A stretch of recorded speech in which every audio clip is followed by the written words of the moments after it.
공업용 유튜버 하나 하자. 돈 벌어야지 씨랭.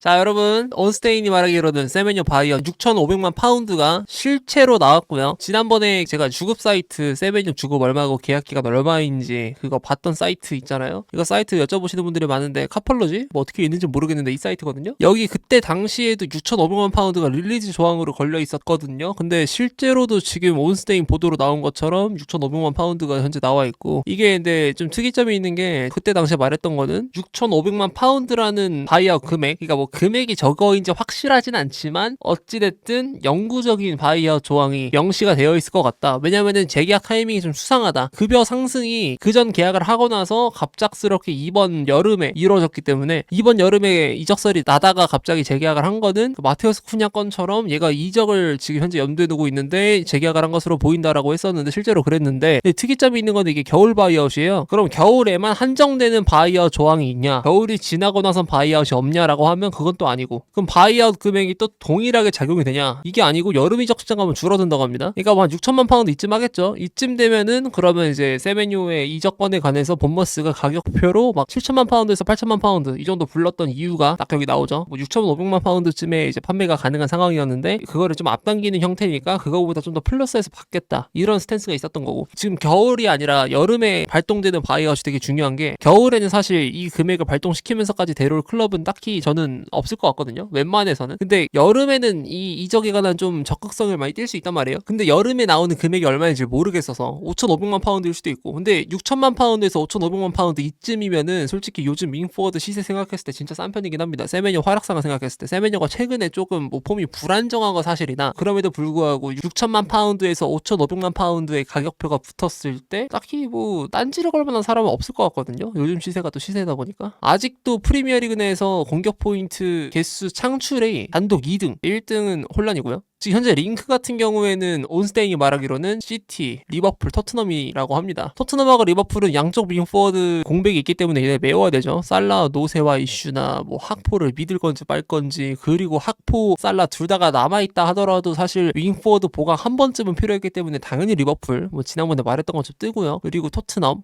같은 경우에는 지금 뭐 텔 오도베르 이쪽에 의존을 많이 하고 있고, 존슨을 향한 뭐 한탄 이런 걸 봤을 땐 당연히 날만하고, 시티는 왜 나오냐, 맨시티는 지금 2선이 많긴 해요. 잘하는 애들 도쿠랑 포든하고 셰르키가 잘하고 있거든요. 그러니까 포든을 넘버 10으로 분류한다 하더라도 뛰는 위치가 좀 높기 때문에 얘를 넘버 10으로 제가 분류를 한 멘트인 건데, 근데 그럼에도 불구하고 얘네들은 셰르키하고 지금 포든은 2선이라고 하더라도 윙에 들어가서 오른쪽 터치라인에 붙었을 때 좀 제대로 된 영향력을 발휘하지 못하는 애들이니까 중앙 점유를 했을 때 잘하는 애들이고, 그리고 둘이 공존을 했을 때 한 명이 우측 터치라인에 붙어있는 상황이 나오게 되잖아요. 그때 존재감이 좀 죽어서 마테우스 누네스가 오버래핑을 많이 하는 편인데, 얘네들이 존재감이 죽는 상황을 방지하기 위해서 얘네 둘, 셰르키랑 포드는 오히려 사이드로 빠지는 게 아니라 중앙 하단으로 내려가가지고 박스 투 박스 미드필더 딥라인 플레이메이커처럼 뛰는 경우도 있고, 도쿠가 중앙으로 움직이면서 오라일리랑 이제 누네스가 오버래핑을 하잖아요. 이게 지금 맨시티가 이 체제를 계속 유지할 수도 있긴 하겠지만, 그만큼 지금 클래식한 윙포워드 자원이 잘하는 선수 중에서 별로 없어가지고, 오스카밥 같은 경우는 아직까지 유망주니까 그래서 지금 세메뇨로 알아보는 것 같은데, 충분히 데려올 법한 그런 선수라고 보여집니다. 게다가 세메뇨 같은 경우는 양쪽 윙포워드가 다 가능하기 때문에 세메뇨에 관한 뭐 코멘트 들어보면 오른쪽인지 왼쪽인지 사람마다 다 갈리거든요. 그 이유는 그만큼 양쪽을 다 잘한다는 뜻이고, 또 양발잡이니까 워낙 좋아서. 근데 이게 바이아웃 조항이 또 특이한 점은 온스테인이 이런 말을 하거든요. 특정 시한 내에 발동되어야만 한다. 이게 무슨 말일까? 겨울 바이아웃을 활성화시켜서 겨울에 데려오려고 하더라도 왠지 모르게 데드라인이 설정되어 있는 느낌? 만약에 뭐 예시를 든다고 했을 때 이 특정 시한이라는 게 11월 30일까지야. 11월 30일 전까지 비드가 안 들어가면은 오피셜이 안 떠버리면 겨울에 이적이 불가하다, 뭐 이런 얘기일 수도 있고요. 왜냐면은 그 다음에 문장이 뭐가 있냐면, 본머스가 그를 대체할 시간을 몇 주 확보할 수 있도록 설정되어 있다. 이것 때문에 제가 이렇게 해석을 하는 거거든요. 근데 이게 그럴 만한 게, 본머스가 이번 여름에 판 애들만 하더라도 디나이선, 케르케스, 자바르니, 그리고 당고 와타라 이렇게 4명 이적시켰고요. 그리고 그 전에 솔랑케도 보냈었고, 그리고 세메뇨까지 보내게 된다고 하면은, 물론 뭐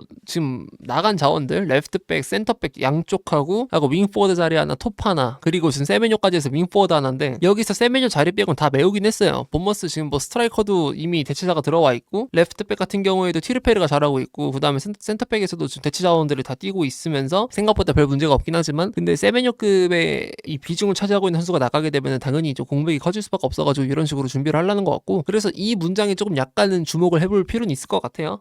생각보다 이 세메뇨를 노릴 수 있는 기간이 짧을 수 있다는 거. 근데 이제 와서 이게 왜 공론화가 된지 모르겠는데 어쨌든 판매 작업에 조금 급물살이 들어가는 것 같고요. 그리고 지금 본머스가 워낙에 선수 이탈에 관해서 굉장히 능숙한 대처를 많이 해온 팀이라서 세메뇨가 나간다 하더라도 본머스는 이 조항을 통해서라도 굉장히 능숙하게 대처를 잘할 것 같다는 거는 이제 마지막 온스테인 코멘트에 붙어있는 사견입니다. 근데 본머스가 제 생각에는 이거 세메뇨 돈 판 다음에 윙포워드 사오는 것도 사오는 거고 리셀을 통해서 뭐 수익을 창출하는 것도 중요하지만 지금 채팅창에 있는 것처럼 세네시가 생각보다 그렇게 잘하진 않아가지고 세네시 말고 다른 센터백 하나 알아볼 수 있을 것 같아요. 충분히. 그러니까 이렇게 되면 어떤 희망 회로를 돌릴 수가 있냐. 빅클럽 쪽에서 다들 갖고 있는 그 쩌리들 있잖아요. 버려야 될 것 같은 센터백들. 맨시티에서는 아케가 그나마 좀 많이 아쉬운 것 같고 뭐 첼시에서는 쌓여있죠. 졸라 많지. 뭐 디사시도 있고 바디아실도 있고 그다음에 아스날은 없는 것 같고 메뉴 쪽에서는 뭐 메가이아는 안 팔 것 같죠. 메가이아 보니까 재계약 엄벌 나오고 있으니까 뭐 등등 그런 선택백들 처분이 가능할 수 있다. 왜냐면 이런 클럽 특징이 급하게 이제 포지션 채울 때는 B클럽에서 짬통 하나 받아가지고 채워놓는 경우 있거든요. 그래서 지금 개인적으로 전 세네시의 폼이 좀 아쉽기 때문에 아마도 뭐 쩌리 하나 집어 넣으려는 설정이 들어갈 수도 있다. 충분히. 라고 희망 회로를 돌리면서 디사시를 제발 사달라는 온몸 비틀기를 하고 싶고요. 아마 디사시를 누르진 않겠지. 본머스가 근데 생각보다 그 구단의 위상이 높지가 않은 애들이야. 이번 시즌 성적이 좋긴 하지만 근데 역사적인 강호가 절대 아니거든요. 생각보다 브랜트포드랑 본머스랑 그리고 지금 나와 있는 크리스탈 팰리스, 브라이튼 이런 팀들이 생각보다 그 우리가 지금 인식하는 것 대비 위상이 좋진 않아가지고 그래서 뭐 급여도 좀 생각보다 많이 낮고 급여 상한선 같은 게 거기에 더불어서 위상으로 뭔가 선수를 빼오기에는 아쉽긴 하거든요. 그래가지고 은근 쩌리 같은 거를 데려오는데 열려있기 때문에 생각보다 현실성이 있을 수 있다. 그러나 이것도 이 쩌리 선수들을 겨울에 이적시키려고 한다면 세메뇨가 겨울에 나가야 된다.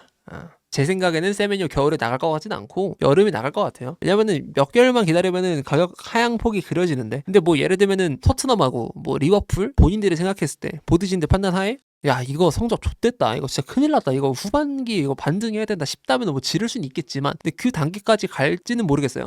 웬만해서 안 갈 것 같아. 나는 그렇게 보고 있고 맞아. 근데 실제로 맞아 여름 이적 시장 막판까지 본머스가 디사시 노렸던 것도 있어가지고 또 가능성이 없는 건 아니겠죠. 맞아 웨스트햄하고 본머스가 있었지. 웨스트햄이 제일 가까웠는데 디사시가 까버렸고 막판에 그래서 첼시 남아버렸고요. 어쨌든 지금까지 A매치 기간에 링크 좆도 안 뜨다가 지금 앤더슨 소식 하나 존 퍼시한테 나왔던 거 그리고 세메뇨 소식 하나 온스테인한테 나왔던 거 이걸로 영상 지금 3개 뽑았거든요. 이 두 소식으로 보릿고개 제대로 건너고 있으니까 나무 이거 칡즙 같은 거 그 껍질 까가지고 그걸로 밥 해먹고 있거든요. 먹고 살기 힘듭니다.